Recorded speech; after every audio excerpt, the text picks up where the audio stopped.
እንዳልኩ አየች። ምን ነው እናቴ ስላት ትንሽ አሞኛል አለች። ከዛ ላይ ያስመለሰኝ ነው ስትል ማስታጠቢያ ሰጥተዋል። ራሊ ደም ያስመለሰ እህቴ አንቺ የምትጸልዩ ለኃይል ነው አለኝ። አዎ አንቺ ኃይለኛ እንደገና ኃይል ትጨምሮልሽ ህዝቡን ልትፈጁ ነው ወይ? ገና አካባቢ ነውና በሬ አምልጦ መጥቶ ሲወረውረኝ መኪና ላይ ነው የወረወረኝ፣ የሚበር መኪና ላይ። ዳንኤልም በአንበሳ ጉድጓድ ውስጥ ተጣለ ሲለኝ ብድግ አልኩ። አይ ጌታ እኔ ጉድጓድ አልፈልግም፣ ለክብር ነው ሲለኝ ለክብርም አታውቀው ጉድጓዱም ይቅርብኝ፣ ድጋሚ ለኔ አልኩት። ምንድነው ጌታ ሆይ ምንድነው የተፈጠረው አልኩት። እኔ ጠራሁሽ እኮ ለክብር ነው፣ አንቺ እኮ አስተናጋጅ ነው እንሽው አለኝ ጌታ። አጀንዳው አንድ ነኝ፣ ሌላ አጀንዳ የላቸውም። እና አምስቱም ይሳደባሉ፣ ሶስቱ ዝም ብለዋል።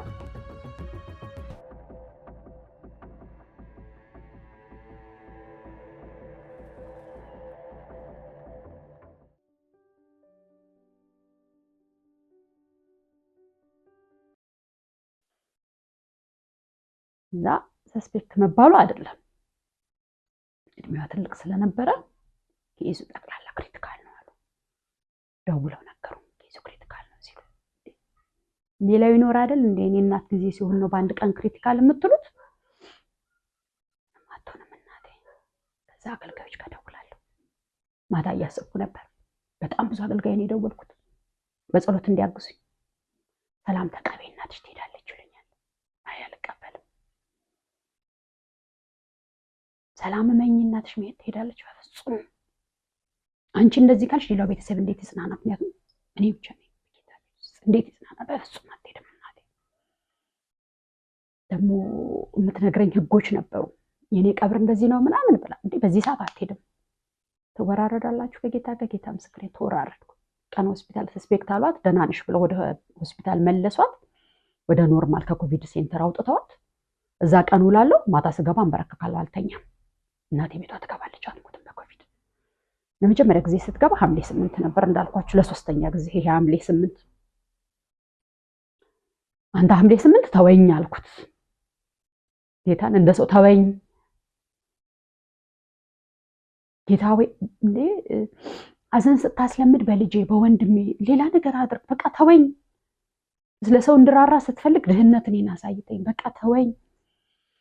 እንዴ ያለን የታገለን ጌታ በሚያውቀው እናታችን ድና ቤት ገባች። በጣም ታላቅ ደስታ ነበር ለኛ።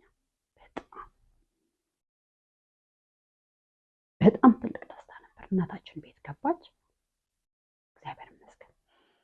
የዛን ጊዜ ነበር አንድ ወንድም ጋር እንዲጸልይልኝ ብዬ ተዋወቅኩትና በቃ አሁን እናትሽ ዳነች አይደል? አዎ። ግን እኮ ትሄዳለች፣ በጊዜው አትሄድ፣ አሁን ግን አትሄድም። እንደዚህ እየተባባልን ያኔ ቤት ስለነበርኩ በቃ አገልግሎት እንጀምር አብረን ሲለኝ ወይ እኔ አላገለግልም። ምክንያቱም የገባሁበት ቦታ ላይ 2 ቀን መድረክ ከሰጡኝ በሶስተኛው ቀን ፊታቸውን ያጦቅራሉ። ሳይዛብን ትሄዳለች ይፈሩኛልና፣ ስለዚህ አሁን ስለምን እንደዛ ቻሌንጅ ውስጥ ገባለሁ? እኔ ጌታን እያገለገልኩት ነው አልኩት።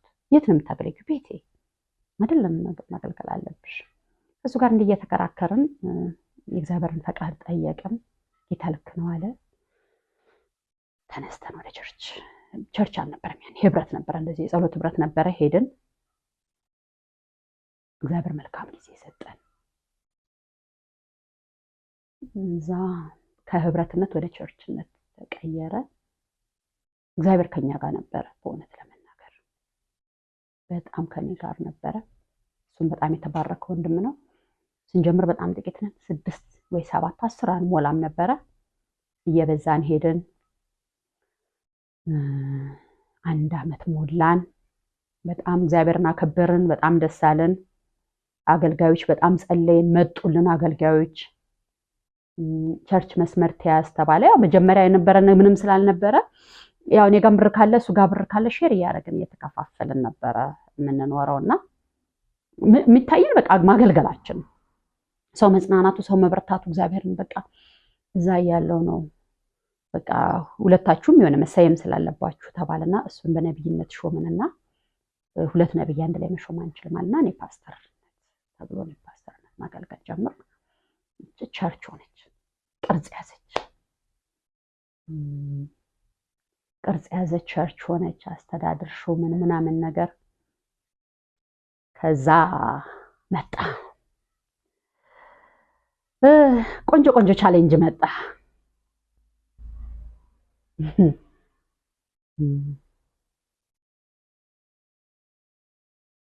ቻሌንጅ አይደለም የሚባለው ቸርች ሰፋን። እግዚአብሔር ይመስገን በዛን፣ አገልጋዮች በዙልን። ግን ቸርቿ ላይ ምን በዛ? ብዙ ጸብ በዛ።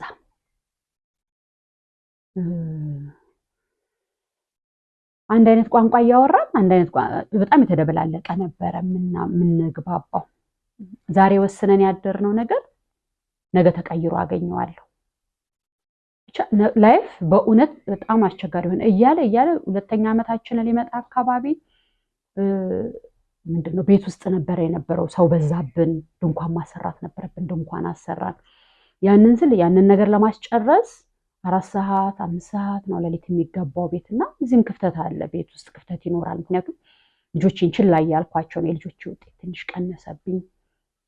ምክንያቱም እኔ የሚታየኝ ጌታን እያገለገልኩ ነው፣ የኔ ነው።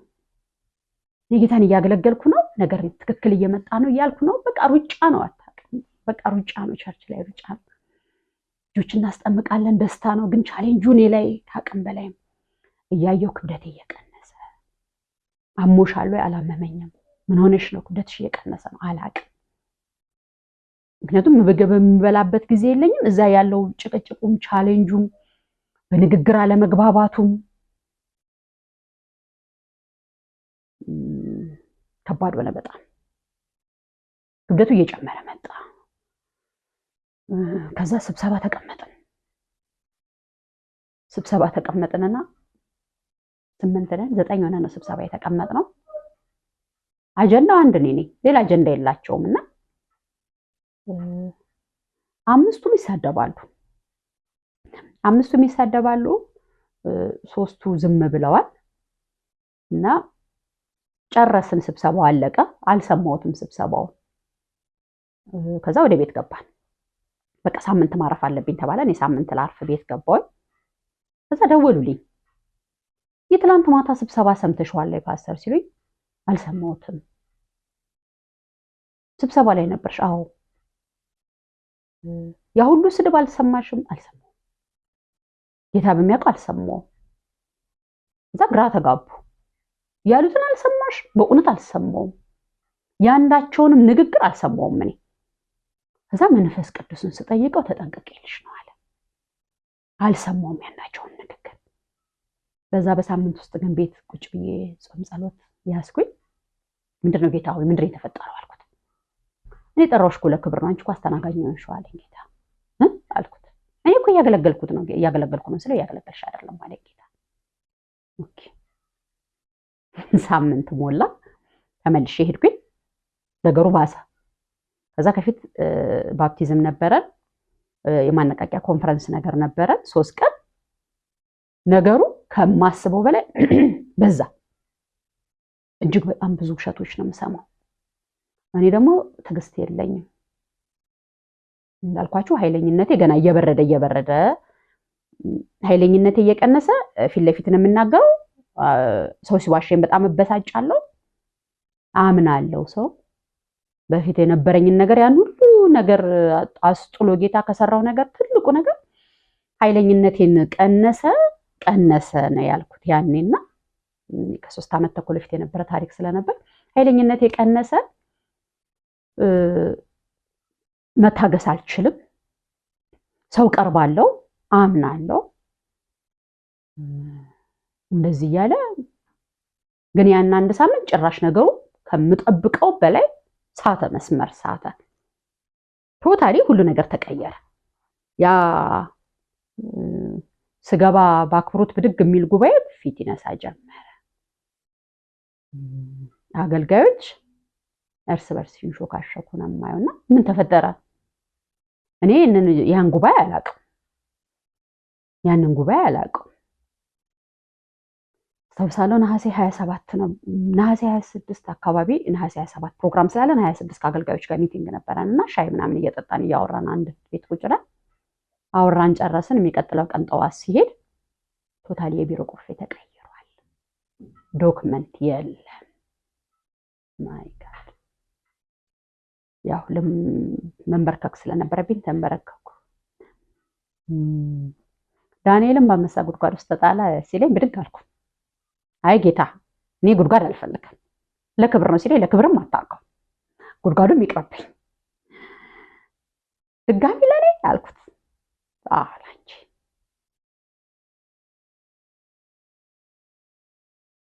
መናገር አልችልም። የአንድ አማርኛ ስንነጋገር የነበረው አገልጋይ ቶታሊ ፊቴን ማየት አልፈለገም። ምክንያቱም ሐሙስ ዕለት ከአገልጋዮች ጋር አብረን ነበር። እዛ ዲስከስ የተደረገውን ነገር በሙሉ ጠቅላላ ነግሮት ቸርቹ ልትገነጥለው ነው የሚል ንግግር መጣ። እኔ ሀሳብ የለኝም እንደሱ። ለምን ምን ያደርግልኛል? ማታ ፕሮግራም ስለነበረ መካፈል ነበረብኝ። ፕሮግራም ተካፈልኩ፣ ግን አልቻልኩም እና ፕሮግራሙን አቋርጬ ውጭ መጸለይ ጀመርኩ። አንድ መልእክት ወደ ውስጥ የመጣ ነፍሴ አታስጨንቂኝ ያልኳት፣ በቃ ተይኝ ነፍሴ አታስጨንቂኝ ተይኝ ነው ያልኳት። ዘመርኩኝ።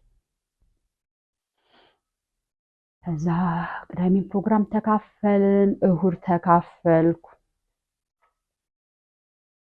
በቃ አለቀ።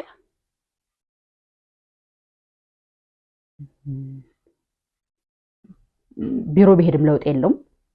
ስራ የለኝም ቢሮ ብገባ፣ ምክንያቱም ቁልፍ የለኝም፣ ዶክመንት የለኝም፣ የአባላት ዶክመንቶች ምንም ነገር እጄ ላይ የለም። ስለዚህ መግባት የማይጠቅምም፣ ግን ሄድ ነበር አንድ ሳምንት ያህል። የኒው ይር ፕሮግራም ተደረገ። ከዛ ቤት ገባው ሲሉኝ አይ ለትንሽ ጊዜ ጾም ጸሎት እፈልጋለሁ፣ እችን መስከረም ልጸልይ አልኩኝ። አንድ ሳምንት አልኩ ባይዘው ሳይሆን ግን አይሆንም፣ በቃ መስከረም ልጸልያ። መስከረም ጾም ጸሎት ስገባ የሚመጡልኝ ወሬዎች እጅግ ልብ ሰባሪ ወሬዎች። ፓስተር እኮ ቸርች ልትከፍል ስትል እንደዚህ ሆነ። ዘን እኔ የምጠብቀው አይደለም። ጌታ ሆይ ስለው አልሰማልሽኝ አለኝ ጌታ። እኔ ለክብር ጠርቼሻለሁ ስል እያስተናገድሽ ነው። ስለዚህ ከነዛ ጋር ባጣላሽ ልትወጪ አልቻልሽም። ስለዚህ አንድ ንግግር ከሱ ጋር ዞር አረኩሽ። ግን ያልከኛል፣ አዎ ያልኩሽ አለ። መልእክት ይመጣል፣ ጸልያለሁ፣ ትመለሻለሽ። ኖ እኔ አልመለስም። እንደዚህ ያልኩ ስትረሱ አለ፣ ጭንቀቱ አለ፣ ንዴቱ አለ። በጣም ዋጋ ከፍያለሁ። ስወጣ ቦርሳዬን ይዤ ወጣሁት። ምንም ነገር ይዤ መውጣት አልችልም እና ወደ 13 ኪሎ ክብደት ቀነስኩኝ። ፊቴ ማዲያት በማዲያት ሆነ። ያኔ ለቤተሰብ በጣም ጭንቅ ሆነ። ሆስፒታል መሄድ አለብሻል፣ ሆስፒታል ቼክ ምንም የለብኝ። ግን ምን ይደረግ ታውቃላችሁ? ሰው የዛን ያክል ልክ ይቆጣል። አዎ ይቆጣል። በጣም ተቆጣሁ።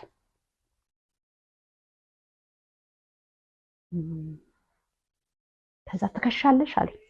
አልከስም፣ የእግዚአብሔር ቤት ነው። እና ከቁጣዬ ብዛት አሁን አይታይም ደምስሮቼ ይታዩ ነበረ። ንዴቴ በጣም ኃይለኛ ነው። ምክንያቱም የከፈልኩት ዋጋ አለ። ከዛ ዝም ብዬ ነው እንደ ቴንኪው እንኳን የሌለው መውጣት ነው ያወጣሁት። እዛ ጸልያለሁ። ጸሎት ከተባለ ጸሎት አይደለም፣ ግን ቤት ነኝ። መስከረም አለፈ።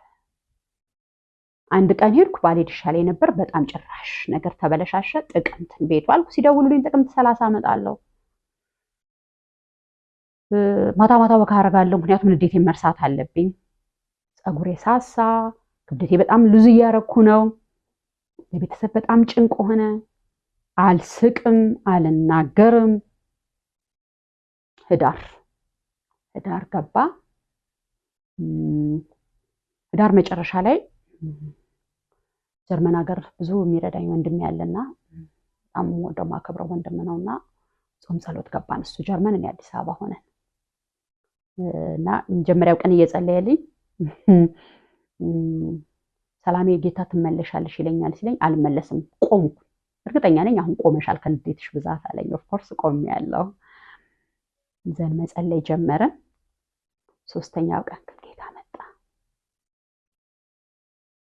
እንዲህ ያለኝ መንፈስ ቅዱስ በህይወት ኑሪ ያልኩሽ በምህረት እንድታከለኪ ነው አለኝ። እኔ እኮ እየተበደልኩት አልኩት። አዎ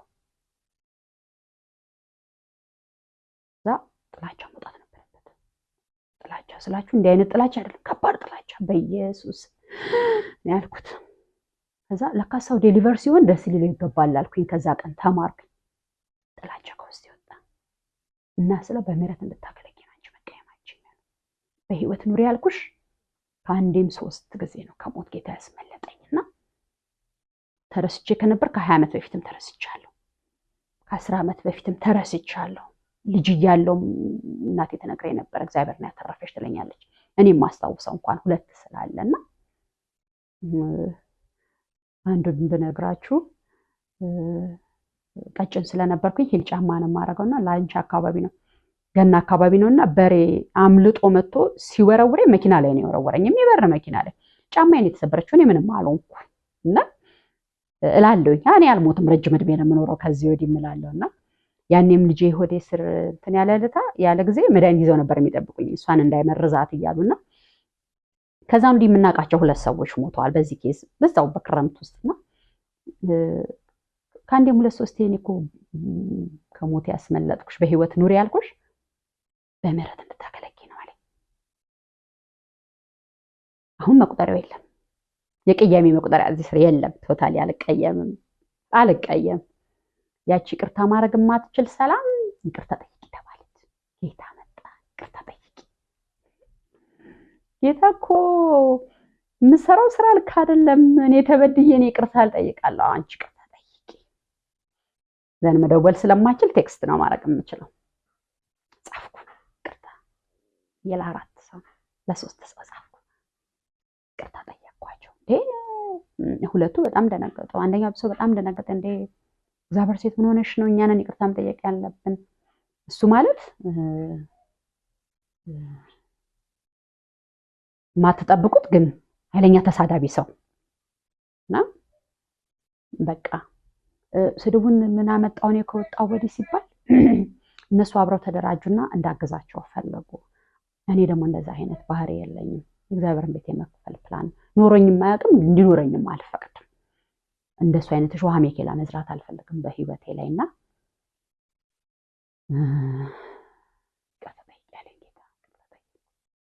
በጽሁፍ ይቅርታ ጠየቁ። በጽሁፍ መለሱልኝ። አንዱ ደወላ፣ ሌላኛው አልደወላ።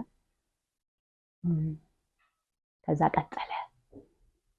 ከዛ የዛሬ ልክ 3 ዓመት አካባቢ ጸሎቱ እንደገና እንዳዲስ ተጀመረ። የሮብ ጸሎቴ አገልግሎትም በሆነ የሮብ ጸሎቴ ያልተቋረጠም ነበርና ኦልሞስት አሁን 10 ዓመት በላይ ሆኖታል። ሮብ ጸሎት ጀመርኩ። እየጸለይኩ ሰዎች መምጣት ጀመሩ። የጸለይኩ ሰዎች እየመጡ ግን ጌታ ይናገራል፣ ትመለሻለሽ። ምክንያቱም ያልጨረስኩ ስራ አለኝ እዛ። ጌታ አንተ ሰው ሞልቶሃል፣ ስለዚህ ለዛ የሚሆን ሰው ራስ አዘጋጅ። እኔ ወደዛ ተመልሼ አልሄድም። እዛ ተመልሼ ልሄድ የምችልበት ሪዝን የለኝም። አይደለም መመለስ አለብሽ፣ የሚቀቡ ሰዎች አለ ሲለኝ እግዚአብሔር ሰው ታዘጋጃለህ። እኔ ተመልሼ ወደዛ አልሄድም። እንደዛ ነው ያልኩት ጌታ ነው። ምክንያቱም እኔ ከሰውነት ጎዳና ወጣ የሚባል ሰው ለቤተሰብ በጣም አስፈራ ነበረ። በጣም ነው የደነገጠው ቤተሰብ። ምክንያቱም ቅጥነቴ ያስፈራል፣ ፀጉሬ መሰራት አይችልም፣ በጣም ሳስቶ አልቋል፣ ፊቴ ገርጥቷል፣ ማዲያት አለው። እዛ ሁሉ መሃል እግዚአብሔርን የማመሰግነው ቤቴን ጠበቀልኝ፣ ልጆቼን ጠበቀ፣ ትዳሬን ጠበቀ። ክፉ ከዛ በላይ ነበር ያሰበው። በቃ ክፉ ብዙ ነበር ያሰበው። የእውነት ለመናገር ትዳሬን ማፍረስ ነበር የፈለገው። ያ አልተሳካም። እግዚአብሔር ትዳሬን ፕሮቴክት አደረገ። ከዛ ልጆቼን ፕሮቴክት አደረገ። የልጆቼ ሰላም እንደገና፣ ደስታችን፣ የቤቱ ሰላም እንደገና መመለስ ጀመረ። ቤቱ በቃ ደስተኛ ሆነ። ከዛ ጸሎት እኔ መጸለይ ሳይሆን መደበቂያ የሆነ ሰው አላገኝም፣ ጸልያለሁ። ሰው አላገኝም፣ እደበቃለሁ፣ ጸልያለሁ። ከዛ አንዳንድ ሰዎች አልፈው መምጣት ጀመሩ። ስልኬን የሚያውቁ ሰዎች ስልክ ቀይሬ ነበር ለተወሰነ ጊዜ። ስልኬን የሚያውቁ ሰዎች ቤት መምጣት ጀመሩ። አብረው ይጸልያሉ። ልጸልይ እንጂ ተመልሰሽ ታገለግያለሽ ወይ ቸርች ምናምን ሲሉኝ አይ አያስፈልገን፣ በቃ ይሄ በቂ ነው። ይሄን እኮ በዚህ ሰው እየተጽናና ነው፣ እግዚአብሔር ይባረክ እንዴ ተመልሰን ምን ያደርግልናል ነበር የምለውና አልሄድም። ቸርች ልካፈል ሄድ ይችል ይሆናል ልጆቼን መውሰድ ስለነበረብኝና ግን የየትኛውም ቸርች አባል መሆን አልፈልግም፣ ምንም አልፈልግም። የምፈልገው መጸለይ ነው። ጌታ ደግሞ ይናገራል። ሌላ ቦታ ቸርች ልካፈልም ሄጄ አያለው እግዚአብሔር አይኔን ከፍቷልና ሰው ካልተፈወሱ ካልጸለዩላቸው ስወጣ ለዲያቆናት እናገራለሁ። ለዛ ሰው ጸልይለት፣ ዴሊቨርድ መሆን አለበት፣ አጋንንት አለ ብዬ ተናግሬ እሄዳለሁ። ምክንያቱም እኔ አላገለግልም ብያለሁ። ስለዚህ መጸለይ አልችልም ሰው ቦታ ላይና ቤት ግን ሰው ይመጣል ይጸልያል። አንዳንድ ሰው አልፎ እየመጣ መጣ። ከዛ ያቺ ማቃት ሰላም ጠፋች። ያቺ ኃይለኛዋ ሰላም ጠፋች። ያቺ ደስታማ የሌላት ሰላም ጠፋች። ያቺ ቅርታ ማታውቀው ሰላም ቶታሊ ጠፋች። ለምን አያችሁኝ ብላ የምትናገረው ሰላም ጠፋች። ከዛ ምክንያት ፈጥራለሁ። ከሬ እንዲሆነ እኮ ነው እንዲህ አስቦ እኮ ሊሆን ይችላል ብዬ መናገር ጀመርኩ ማለት ነው። በዛው አንድ ነገር ከ8 ዓመት በፊት እኔ ሁሌ ስለ ኃይል ጸልያለሁ እና አንድ ቦታ ሞርኒንግ ስታር ላይ ሆነን ከጓደኞቼ ጋር እየጸለየን እህቴ አንቺ የምትጸልዩ ለኃይል ነው አለኝ። አዎ አንቺ ኃይለኛ እንደገና ኃይል ትጨምሮልሽ ህዝቡን ልፈጁ ነው ወይ ብሎኛ እንዳገልጋይ ሁሌ ስቅ ነበረና እግዚአብሔር ይባረክና ያቺ ሰላም ቶታሊ ጠፋች። ጌታ ይባረክ። በቃ ቶታሊ እግዚአብሔር የሚጠቀምባት ሰላም መጣች። ሙልጭ አድርጎ ወሰዳት ያችን ሰላም። ደስ ይለኛል። ማትቀየም ሰላም፣ አመስጋኝ ሰላም፣ ለሰዎች እጅግ የምትራራ ሰላም። ዳግመኛ ተወለድኩ ማለት ነው። እንደገና ዳግመኛ በመንፈስ ቅዱስ እንደገና ነው የተወለድኩት። ዳግመኛ በቃ ልደት ማክበር ካለብኝ ይሄን 3 ዓመት ማክበር እችላለሁ። ዳግመኛ ነው የተወለድኩት። በቃ ናፍቆቴም ረሃቤም አገልግሎት ነው። ስለዚህ ያንን ነገር ማለፍ ነበረብኝ። እንዳልኳችሁ ሰዎቹን ይቅርታ ጠየቁ፣ አላገኘዋቸው። ምንም ሪዝንም አልነበረንም የምንገናኝበት። ግን በብዙ ሰላም በብዙ ደስታ የምኖር ለሌሎች የምተርፍ ሌሎችን የማገለግል ለሌሎች መቆረስ የምወድ ከዛ የወደደኝን ጌታ እኔ ሰው መውደድ ጀመርኩኝ። ይገርመኛል ለራሴ። ልጄ እንዲህ ብሎ ገለጸው ሰው መውደድን ምንም ነገር ሳትጠብቅ የምትወድ ብሎ ገለጸው ማለት ነው። ከምንም ነገር ጋር የማያዝ ሰው መውደድ ውስጥ ይስር ገባ። የእውነት መውደድ አታውቁም፣ ማስመሰል የሌለበት መውደድ። አላውቅም እኮ እኔ ሰው መውደድ እኮ አልችልበት፣ የምር መውደድ አልችልም። ሰው መውደድ ቻልኩኝ። ቅርታ አደርጋለሁ፣ ሰው ወዳለሁ እና ሰው ሲከፋው ብዙ ጊዜ ሀገር አቅፋቸዋለሁና ያ እኔ ጋር ያለው ሰላም ሰው ላይ ይጋባል አያለው። እንደዛ እያለ ሰውነቴ መመለስ ጀመረ፣ ክብደት እየጨመረ። ከዛ ሌላ ቻሌንጅ በህይወት ሌላ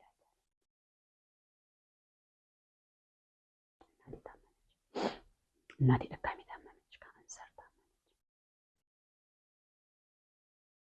ክረምት ላይ እየጸለይኩ እኔ የምሰጣችሁ ሰላም ዓለም እንደምሰጣችሁ ሰላም አይደለም ይላል ጌታ።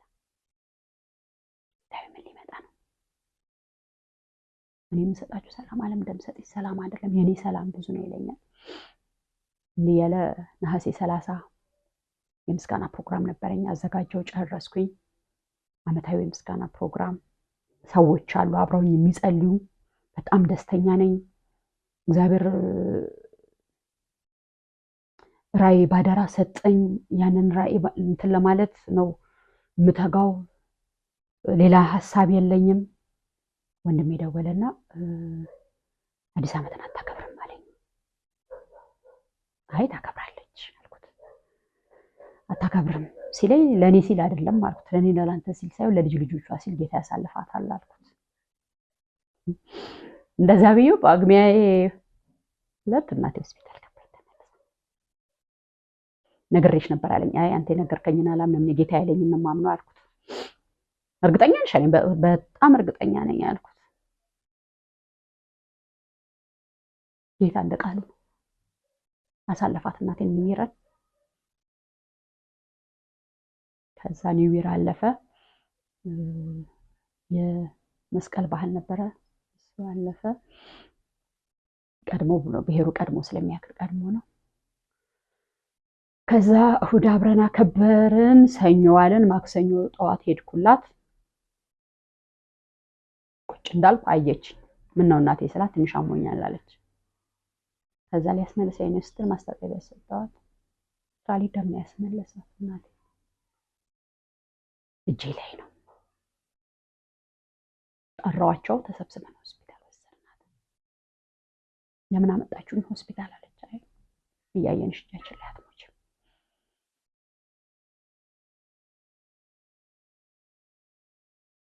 ስምንት ቀን ሆስፒታል በመሳሪያ ቆየች። እዛ ቤት ይዘናት ገባን። ፍግ ቤት አሉ። ቤት ገባን። አምቡላንስ ውስጥ ሆኜ የሆነ ሰውነት ሾክ ያደርጋል። ጌታዊ ቤት ትግባ እናቴ ቤት መግባት ትፈልጋለች። መንገድ ላይ መሞት የለባትም ትልቅ ሴት ነች። ይሄን እያልን ቤት ገባን።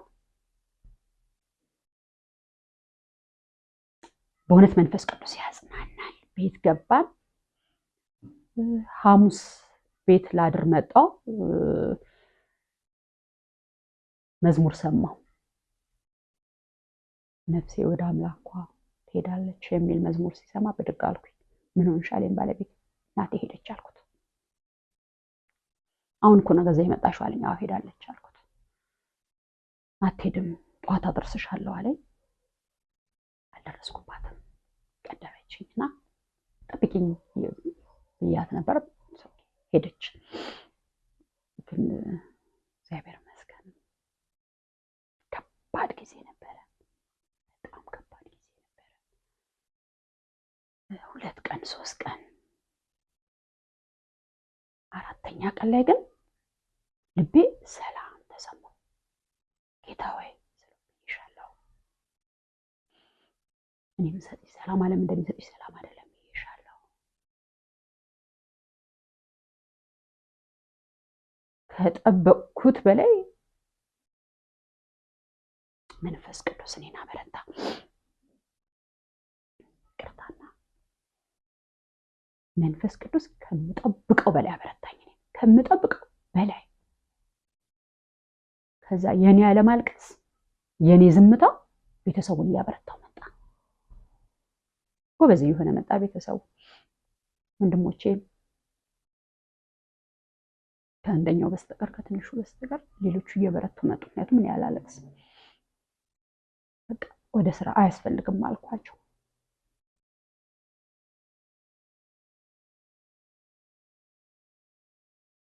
እና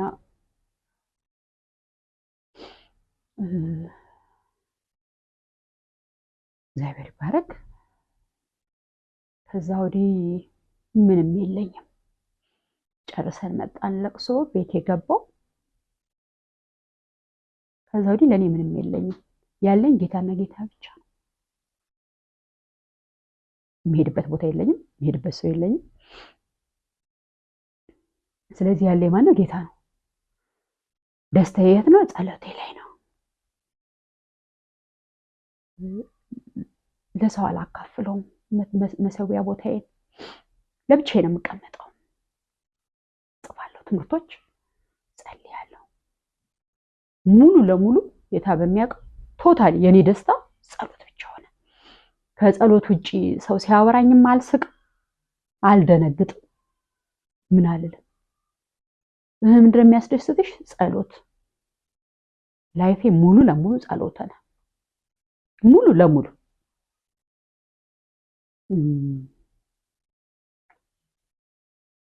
የማልቀይረው ህይወት ኖረኝ፣ በምንም የማልገምተው ህይወት ኖረኝ። ጸሎት፣ ምልጃ በዛልኝ።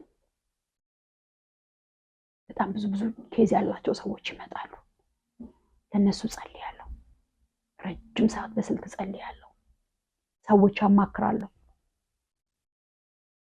ታውቃላችሁ፣ በጣም ቢዚ እስከሆን ድረስ ህይወቴን ሙሉ ለሙሉ ለጌታ ሰጠሁት። ምንም የማካፍለው ነገር እስካይኖረኝ ድረስ በቃ ልጆች አሉ፣ ወንድሞች አሉ። ያለኝን ነገር ግን ሙልጭ አድርጌ አቅሜንም ጉልበቴንም ሰብስቤ ለጌታ ሰጠሁት። ያቺ አታገለግልም ብላ ስትፎክር የነበረችው ሰላም ጥማቷ ማገልገል ብቻ ሆነ። ሌላ ነገር የላት፣ የሚያስደስተኝ ነገር የለም። ብር ካገኘው ለማን ነው የሚሰጠው? ጌታ ሆይ ነው ይዞ ነው የምጠብቀው። ለማን ነው ሲድ የሚደረገው ነው። ፈጥኜ ሲድ እስካደርገው ድረስ ነፍሴ መጨነቅ ጀመረች። እዛ የዛሬ 1 ዓመት አካባቢ ሚያዝያ ላይ ልደቴ ስለነበረ ተንበርክኬ እየጸለይኩ ጌታን እንዲህ አልኩት፣ ጌታ ሆይ አልኩት፣ ከዚህ ወዲህ አልኩት ያለኝ አገልግሎት ነው፣ ሌላ ህይወት የለኝም አልኩት። የትም ቦታ አገልግይኝ ብትለኝ አገለግልሃለሁ አልኩት። ይሄንን ኢየሱስ ከዛ አገለግልሃለሁ። አዎ እድል ሰጠኝ ጌታ። በዘይት የተቀቀሉለትን ጌታ ለማገልገል እግዚአብሔር እድል ሰጠኝ። ለኔ አገልግሎት በጣም ትልቅ እድል ሆነ። ለካስ የማገለግለው ጌታን ነው አልኩት። ሰው አይደለም የማገለግለው፣ ቸርች አይደለም የማገለግለው፣ ግለሰብ አይደለም የማገለግለው። የማገለግለው ይሄን የሞተልኝን ጌታ ነው። ይሄ ህይወት የሰጠኝን ጌታ ነው። ይሄ ዳግመኛ እድል የሰጠኝን ጌታ ነው የማገለግለው። ከዛ ደስታዬ ምን ሆነ? አገልግሎት። ምስክርነት ስሰማ ክብሩን እሱ ይሰድ፣ ነፍሴ ትደሰታለች። ጌታ ሆይም ሰው ተጽናናልህ እለዋለሁ። ሰው ተፈወሰልክ። ደስታዬ በሙሉ ጌታ ስር ሆነ፣ አገልግሎቴ ስር ሆነ፣ ጸሎቴ ስር ሆነ። ሮብ አለኝ፣ ዓርብ አለኝ። ከዛ ጌታ ተነሽ ሂጂ ተማሪ አለኝ። እኔ አልኩት አዎ እሺ። ገባሁ ቴዎሎጂ ልማር። አእምሮዬን ከፈተ በሚገርም ሁኔታ። እዛ አገለግለዋለሁ። አንድ ቀን 11 ሰዓት ተኩል ተደወለልኝ። 11 ሰዓት ተደወለና እራት እየሰራው ነው። የእግዚአብሔር ሴት ጸሎት ትመሪልን ሲሉኝ ለስንት ሰዓት? 11 ተኩል ተነስቼ ወጣሁ ማለት ነው። ጌታ ሆይ ስለው ብለሽኛል አለ። ካሉ ከተጠራሁ የትም ቦታ ሄጄ አገለግላለሁ ብለሽኛል አለ። ስለዚህ ሄጄ አገለገልኩኝ ለራሴ እስኪገርመኝ ድረስ። የእናቴን ሐዘን አስወጣ ከውስጤ። እዛ ቤተሰብ እንዲህ ይላል፣ እሷን ያጽናናት ጴንጤነቷ ነው ይላል። አዎ ጴንጤነቴን ያጽናናኝ፣ መንፈስ ቅዱስ አብሮኝ ስላለ ነው ያጽናናኝ። ኑሮ እንዴት ቻለችው? ያለመደችው ኑሮ እንዴት ቻለችው? ጌታ ከኔ ጋር ስላለ። ይሄ ጌታ ሁሉ ነገር የሆነ ደስታ የሆነ ሰላም የሆነ እረፍት የሆነ ሳቅ የሆነ ከዛ ይባስ ብሎ ለሌሎች ያተርፈኝ ጀመረ። እዛ ጸሎቱ ቀጠለ። እግዚአብሔር ይመስገን የሚረዱ ሰዎች ይበዙልን ጀመረ። እሱን እንሰራ ጀመርኩ። አሁን ምን ትሰሪያለሽ ብትሉኝ ያለኝ አንድ ነገር ነው። ጸልያለሁ፣ እማራለሁ፣ ጌታዬን አገለግለዋለሁ። ደስ እያለኝ ጌታን አገለግለዋለሁ። ምስቅ መች ነው ስትሉኝ ስጸልይ፣ ማለቅሰው ጌታ ሲመጣ ላይፍ ተቀየረ። አሁን የኔን አይነት ደስተኛ ሰው ያለ አይመስለኝም በእውነት። ለምን? የእውነት ነው የምኖረው። የእውነት መኖሬ ነው እንዲህ ያደረገው። የእውነት ስለምኖር የምኖረው ከጌታ ጋር ነውና ደስታዬ በጣም ሙሉ ሆነ። አገለግለዋለሁ። ሮብ ጸልያለሁ። ኃያላን አሉ አብረውኝ የሚጸልዩ። የኃያላን ጉባኤ አለ እዚህ እንጸልያለን። ለትውልድ እንማልዳለን። በተሰጠን በዚህ አደራ በሰጠኝ በዚች ቤተክርስቲያን ላይ እንጸልያለን። ብዙ ሰዎች ይፈወሳሉ፣ ዴሊቨርድ ይሆናሉ። ከዛ ያው ስተዋወቅ መጀመሪያ ኦርዴን የተደረግኩት ሰላም ስል ሰላም ሲሉ ፓስተር እላቸዋለሁ። ሴቭ ሲያደርጉት ነብይት ብለው ሴቭ ያደርጋሉ።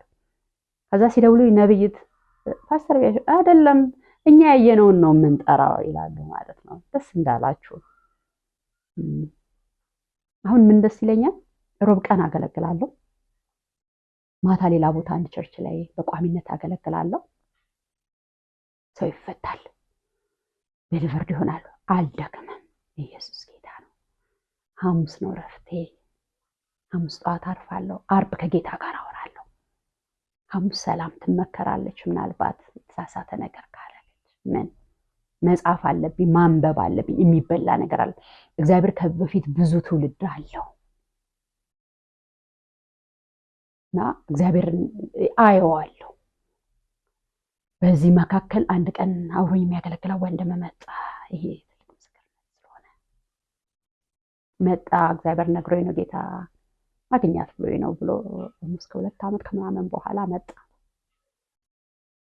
ሲመጣ እኔ ቶታሊ ረስቼዋለሁ። በጣም ደስ አለኝ። እንኳን ደህና መጣ ወንድም ያልኩት፣ እግዚአብሔርን አከበርኩኝ። ስለመጣ ደስ ብሎኛል አልኩ።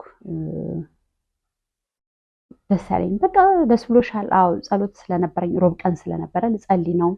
ኦኬ ጸልይልኝና ልሂድ አለ። ጸለይኩለት። በቃ እመጣለሁ አለ። ደስ ይለኛል እና ከዛ አንዲት እህት ነበረች ፓስተርና ሰላም ይሄን ያህል ትህትና ማንም ጋር ይቻል አቅም ማለት የእውነት ጌታ በጣም ገብቶሻል አለች። አዎ ገብቶኛል። ያዘንሽበት እንኳን አትመስም። እኔ ያላዘንኩበትም ለምን አዝንበታል? መስሎት ነው፣ የሰው ንግግር ሰምቶ መስሎት ነው። አንዳንዴ ሰው ስንሰማ ጌታን ካልሰማን ያስቸግራል። ግን በዛ መሀል በእውነት ራሴንና ጌታን አየሁ። ሰው አይደለም ያየው፣ ራሴንና ጌታን አየሁ። ሰላምን ይሄንን ያህል የቀየረ ጌታ ለሌላ ሰውማ በደንብ ይሰራል አልኩኝ እና ሰው አሁን ይቅርታ አድርጉ ስል የውሸት ይመስላል። ስላየው ነው በህይወት እኔ በይቅርታ ውስጥ ፍሬ ስላፈራው ነው። ይቅርታ በማድረግ ውስጥ የእውነት ፍሬ አፍርቻ አይቻለሁ። በጣም ብዙ ሰዎች ተባርከው አይቻለሁ። ብዙ ሰዎች ነፃ ወጥተው አይቻለሁ በአገልግሎቴ። ግን ትልቁ ነገር የእግዚአብሔር ቤት እንድቀጥል የሚያደርገኝ አንድ ትልቁ ነገር ይቅርታ፣ በምንም የማልደራደርበት ፍቅር፣ ቀጥሎ ትሁት ልብ። ይህን 3 ልብ ያለው ሰው የእውነት በጣም ረጅም ርቀት ይሄዳል፣ ሩቅ ይሄዳልና እንደዚህ የሆነ እግዚአብሔርን እየባረኩ እያገለገለ እንዳልኳቸው እኔ ለምኜ ያልኩትን ጌታን አዳራሽ አልከራየለም ለምኜ የአገልጋይ ደሞዝ አላረግ። እኔ በእምነት ነው የምኖረው። የሚያስፈልገኝን ነገር በሚያስፈልገኝ ነገር አባ ይሄን እንፈልጋለሁ ስለምታመጣ ጌታ ነው። ስለዚህ ለቤትክ ስራ አዘጋጅ፣ እኔ ላንተ ቤት ስራ እኔ አልለምንልህም። እንደዚህ ነው የምለው እና እንደዚህ ያለን እየጸለይን ከ1-2 ወር በፊት አንዲት እህት ወደ ጎፋ አካባቢ አንድ ስፍራ ሰጠችን ቦታና ተቋም ውስጥ ነው። እግዚአብሔር ሴት እዚህ ለምን አልጸልይም? ደነገጥኩ። ምን እከፍላለሁ ምናምን ስል ምንም የጽዳት ብቻ 1500 ብር ትከፍይ አለሻለኝ። ኦኬ በቃ ባርከን ገባን እዛ። ቅዳሜ እሑድ ከሳከሳት ማለት ነው። በቃ እግዚአብሔርን አመሰገነ ገባን። ምንም ይዤ አልገባሁም እና ገባን። መጸለይ ጀመርኩ። የመጀመሪያው ቀን ጸሎት እየጸለይን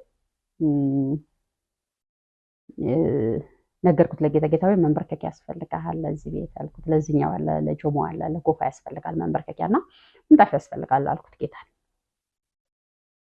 ከዛ ኔክስት ስንመጣ አልኳቸው አብረውኝ ያሉትን መንበርከኪያና ምንጣፍ ገዝቼ እመጣለሁ አልኳቸው።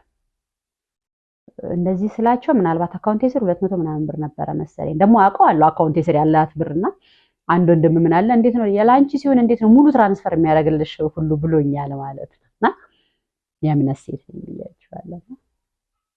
ቤት ስገባ ግን ቀድሞኝ ነው የገባው ብሩ። የመንበርከኪያውም የምንጣፉ ብር እኔ ቤት አልገባውም፣ ብሩ ቀድሞኝ ሲገባ ማለት ነው። የእግዚአብሔር ሴት አንቺ ስለማታይ አካውንትሽን ተብሎ ገብቷል። ደወሉልኝ ማታ 2 ሰዓት ላይ ምን ተገኘ ስላቸው እነዚህ እግዚአብሔር እኮ እንደተናገርሽው እንደ ቃሉ አድርጎ ብር ገባለንና ትራንስፈር አድርገናል። በቃ ነግሬው ነበር የመጣሁት። ኔክስት ሴድ ይዤ ሄድኩኝ። የምር ነግሬዋለሁ አለምንም። ምክንያቱም የስራው ባለቤት እሱ ነው፣ ለእኔ ለኪሴ አይደለም። እያየን አሁን እዛ ሰው እየበዛ ብዙ ሰዎች የተጽናኑ፣ ብዙ ሰዎች የተፈወሱ፣ ጌታዊ ስሜ ይባረክ እላለሁ። አንድ ነገር ሲጨምር አምናሄ ነው እለዋለሁ። እኔን አይደለም በዚህ በሸክላ ዕቃ ውስጥ ያስቀምጠው የከበረውን መዝገብ ያምነዋል ጌታ። ሰላምን አያምናትም። የሚታመን ግን መዝገብ እዚህ ሸክላ ውስጥ አስቀምጧል። አንድ ነገር ዛሬ ሲጨምር ጌታ ሆይ እላለሁ፣ እደነግጣለሁ። ቶሎ መጥቼ ፊቱ ድፍት እላለሁ። አንተ እኮ ትገርማለህ እለዋለሁ። ምክንያቱም ያውቃላ ከየት እንደመጣሁ አውቃለሁ። በእውነት ከድቅድቅ ጨለማ ወደሚደነቅ ብርሃን የመጣን ሲባል የእውነት ከድቅድቅ ጨለማ አምልጬ ነው የመጣሁት። እዛኛው ቤት እያለሁ አልሞትኩም፣ እዚህኛው ቤት መጥቼ አልሞትም። ገና አገለግለዋለሁ ይህን ጌታ። ገና ለብዙዎች መጽናኛ ሆናለሁ። እዚህ አብዛኛው ሮብ ቀን የሚመጣው አገልጋይ ነው የደከመው የሰለቸው።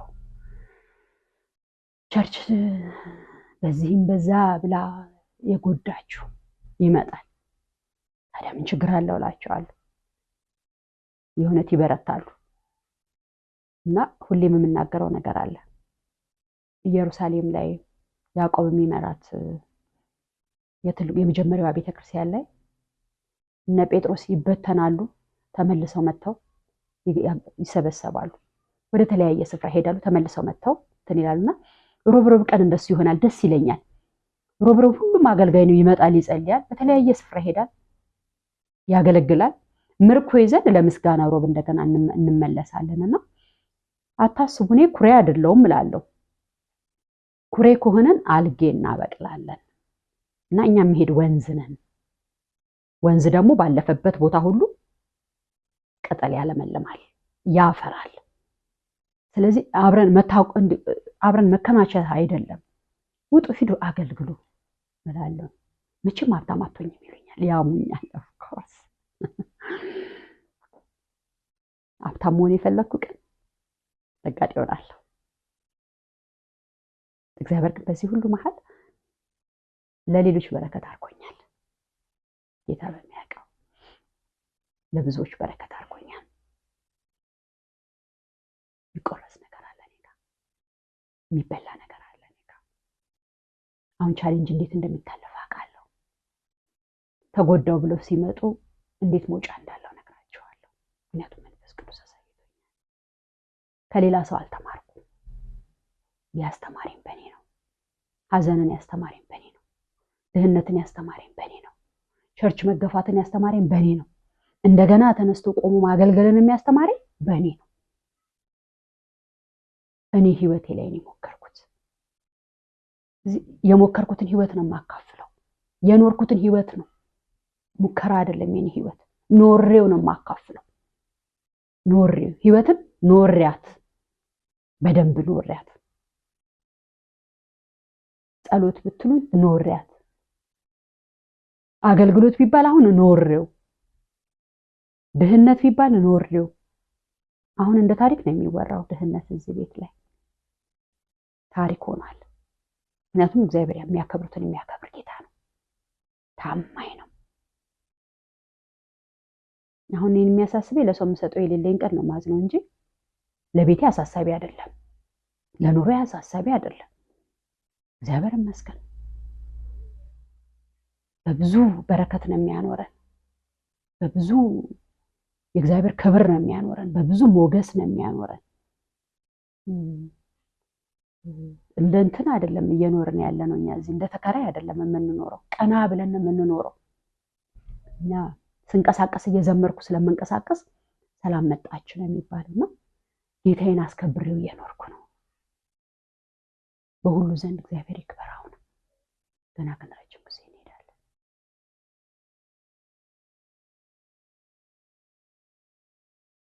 ኢየሱስ እስትንፋሴም ነው፣ ሕይወቴ ነው፣ ወዳጄ ነው።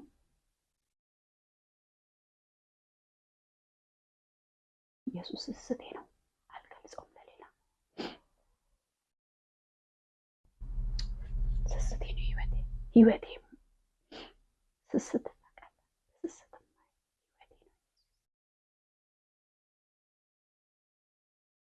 ብቻዬን መሆን እፈራለሁ። ኢየሱስ ካልዳሰሰኝ፣ በእውነት ጸሎቴ ላይ ካልዳሰሰኝም፣ ህልውናውን ካልተሰማኝ ነው ኢየሱስ ለኔ ሁሉ ነገር ነው። መኖር የቻልኩት ይህን ሁሉ ያሳለፈኝ እሱን እንድመስል ጳውሎስ እንዳለው እኔ ኢየሱስን እንደምመስል እንዳለ እሱን እንድመስልለት ስለፈለገ ነውና አንድ ቃል ካልከኝ ኢየሱስ ስስቴ ነው። እኔ ብቻ ነው ደስታ ማገኝበት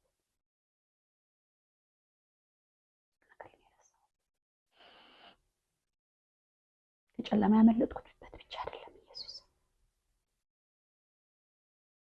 ኢየሱስ እኮ አይገለጽም። ሙሉ ቤተሰቤ ነው ኢየሱስ። ታውቃለህ፣ እናት ሆንሻለሁ ሲለኝ እናት ሆኖ አየሁት፣ አባት ሆኖኝ አየሁት፣ ወዳጅ ሆኖ አየሁት፣ ትንፋሴ ሆኖ አየሁት።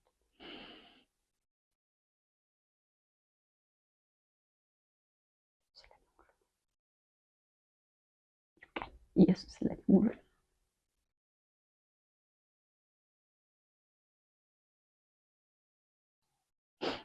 የመጨረሻ ልናገር የምፈልገው ነገር እግዚአብሔር እድል ሰጥቶን እያገለገለን ነው። በዚች ቤተክርስቲያን ላይ ሁሌ እምላለሁኝ እኔ ነህምያ አንድ ቅጥር ነው የሰራው። 9 በሮች ነበሯት የኢየሩሳሌም ያቺ ቅጥርና 8 በሮች አሉ። አብራችሁ ማገልገል የምትፈልጉ ሰዎች ብትመጡ አብረን ብትሆኑ ደስ ይለኛል። ሁሌም እኔ ዋጋ ከፍያለሁ፣ አትክፈሉ ዋጋ ላለውና እኔ መታኝ እንቅፋት አይምታችሁ፣ እኔ ያማክራችኋለሁ፣ ነው አብራችሁን ሁሉ ላለውና በዚህ አገልግሎት ላይ አብሮ መቆም የሚፈልግ ሰው ካለ አብሮ መቆም ይችላል። ግን ማመሰግነው ሰው በጣም ብዙ ስለሆነ አብረውኝ በህይወቴ አብረውኝ የጸለዩ በጣም እግዚአብሔር የባረካቸው ወንድሞች አሉ። ይህንን እድል እንዳገኝ ያደረገኝ እግዚአብሔር ሰው አማንን በእውነት ማመስገን እፈልጋለሁ። ወንድሞች አሉ። እየደከምኩ አለኝ ሰላም ያሉኝ ወንድሞች አሉ። ቻለሽ ያሉኝ ወንድሞች አሉ። በብዙ ነገር ያገዙኝ። ሴት ስትሆኑ ትንሽ ከባድ ነው፣ ግን እኔ ጋር ያለው የኢየሱስ ልብ ነው። የሴት ልብ አይደለም ያለው፣ የኢየሱስ ልብ ነው። እችላለሁ የሚል ልብ ነው ያለውና እንደምችል እነሱ ሳይነግሩኝ መንፈስ ቅዱስ ነግሮኛል። ግን ደግሞ ከጎኔ በመቆም እያበረቱኝ ያሉ፣ በጸሎት በብዙ እየረዱኝ ያሉ ሰዎች አሉ። እግዚአብሔር ዘመናቸውን ይባርክ ማለት እፈልጋለሁ። አገልግሎታቸውን ይባርክ፣ ኑሯቸውን፣ ትዳራቸውን ይባርክ። በጣም ማመስገን እፈልጋለሁ። ባለቤቴን በጣም ማመስገን እፈልጋለሁ። እኔ ያገለገልኩ የጎደለውን ነገር በብዙ እየሞላ ያለ ልጆቼን ማመስገን እፈልጋለሁ። እስካሁን አብረውኝ ያለውት በድካምም በብርታትም አብረው እያገለገሉ ያሉትን እህትና ወንድሞች ማገልገል እፈልጋለሁ። ስምን እንጥራ ብንል በጣም ብዙ ናቸውና አንዱን ከአንዱ መጥራት ስለማያስፈልግ በጣም እግዚአብሔር ትልልቅ ነገር እየተጠቀመባቸው ያሉ ፓስተሮች፣ ነቢያቶች አሉና እነሱንም ማመስገን እፈልጋለሁ። እግዚአብሔር ዘመናችሁን ይባርክ ማለት እፈልጋለሁ። መጨረሻ ግን አንድ ነገር መናገር የምፈልገው ዛሬም እግዚአብሔር ትክክል ነው። ዛሬም እግዚአብሔር ይሰራል። ዛሬም እጁ አልተቀየረችም። ዛሬም ኢየሱስ ያድናል። ዛሬም ኢየሱስ ይፈውሳል። ባይኔ አይቻለሁ ሲፈውስ፣ ባይኔ አይቻለሁ ኢየሱስ ሲሰራ። ገና ብዙ እንሰራለን። ምድራችን ገና ብዙ ያስፈልጓታል። የእውነት እግዚአብሔር ቅሬታዎች አሉት። እኔ ሌላ ሰው አልጠቀምም፣ እኔ ቅሬታው ነኝ እላለሁ። ብዙ አሉ ቅሬታዎቹና ይቺ የተበላሸውን ስማችን እንደገና እግዚአብሔር ያድሳል። የተሐድሶ ዘመን ከፊታችን አለ። በጣም በብዙ ይናገራል፣ በብዙ አገልጋዮች ይናገራል እና ማደስ ሲጀመር የእውነት ልንገራችሁ ነቢያት የሚለውን ስም ነው የሚያድሰው። ከሱ ይጀምራል። ማንም ሰውን በሱ መጠራት አይፈልግም ታውቃላችሁ። ግን እግዚአብሔር እሱንም ስም ያድሳል እሱንም ስምና እግዚአብሔር የእውነት የእግዚአብሔር አፍ የሆኑ ሰዎች አሉት። እግዚአብሔርን የሚፈሩ ሰዎች አሉት። እግዚአብሔርን የሚያከብሩ ሰዎች አሉት። እግዚአብሔር በብዙም ሊመሰገን ሊሰራ የሚችላሉት። ወንጌል ገና ሰርተን አልጨረስንም እና አሁንም ወንጌልን እንሰራለን። በቃ ወንጌልን አብረን እንሰራለን። ሌላ ስራ የለንም። ምንሰብከው ኢየሱስ የሞተልን ኢየሱስ በህይወት የተነሳው ኢየሱስ ልንሰብከው ልናገለግለው ተጠርተናልና ገና ብዙ እናገለግላለን። የኢየሱስን ስም እንጠራዋለን፣ እናከብረዋለን። ኢየሱስ ጌታ ነው። ይሄን